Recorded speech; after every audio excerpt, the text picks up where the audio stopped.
नमस्कार दोस्तों, हमारी आज की कहानी का नाम है नामकरण। प्रिया, तुम तैयार हो गई? संतोष ने आवाज़ दी। हाँ, बस तैयार ही हूँ। आप भी तैयार हो जाइए, प्रिया ने पति संतोष से कहा। और थोड़ी ही देर में दोनों बाजार के लिए निकल गए। जब से महारानी ब्याह कर आई हैं, अनुराग पर ऐसे डोरे डाल बैठी हैं कि उसको तो कोई और घर में नज़र ही नहीं आता।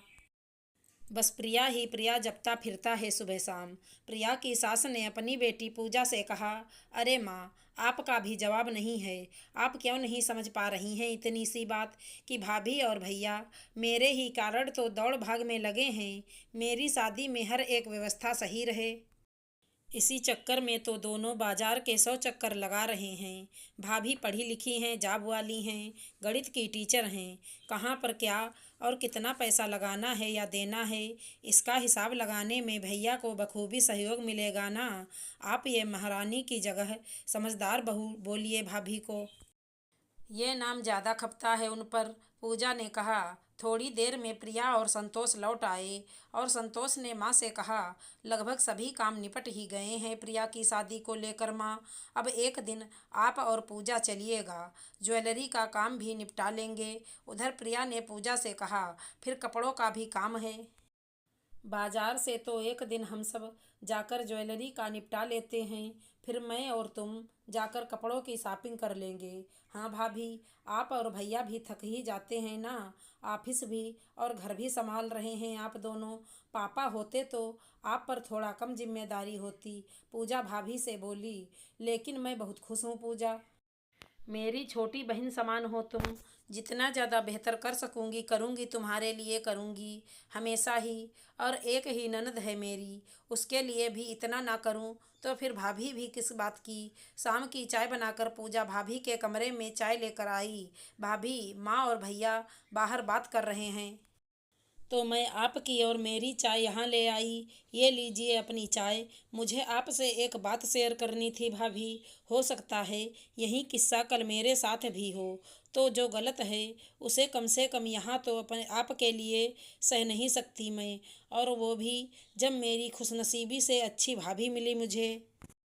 आपकी सास मतलब मेरी माँ आपके तरह तरह के नाम रखा करती हैं आपके पीठ पीछे, जो मुझे सुनना गवारा नहीं हो पाता भाभी। पूजा ने चाय का कप हाथ में लेते हुए कहा, यह कोई नई बात नहीं है पूजा, ऐसा तो कई बहुओं के साथ होता होगा। छोड़ो ना, बहुत छोटी बात है ये। I am doing my best. और इसके बाद भी अगर माँ मुझे महारानी, देवी जी, जादूगरनी, हूर की परी जैसे नाम से पुकारती हैं, प्रिया नाम से नहीं, तो मुझे कोई दिक्कत नहीं इन नामकरण से। हाँ, दिल दुखता अगर तुम और तुम्हारे भैया भी मुझे नहीं समझ पाते या उनके ही तरह ही नाखुश रहते मेरे काम से, मेरी अच्छाई से। जब सास नाखुश हो मगर नंद और पति का साथ और प्यार एक पत्नी और भाभी के हिस्से में आता है ना पूजा, तो वो जो गुस्सा सास के व्यवहार को देखकर बहू के मन में आया करता है ना, वो छूमंतर हो जाता है। क्योंकि पूजा 5 उंगलियां कभी समान नहीं होती, लेकिन क्या किसी उंगली के असमान होने से उसे हाथ से अलग कर देते हैं हम। उसी तरह मेरे लिए संतोष और तुम्हारा लगाव बहुत मायने रखता है। मम्मी जी वो करें, वो बोलें जो उनको सुकून दे, वो बस खुश रहनी चाहिए, यही बहुत है।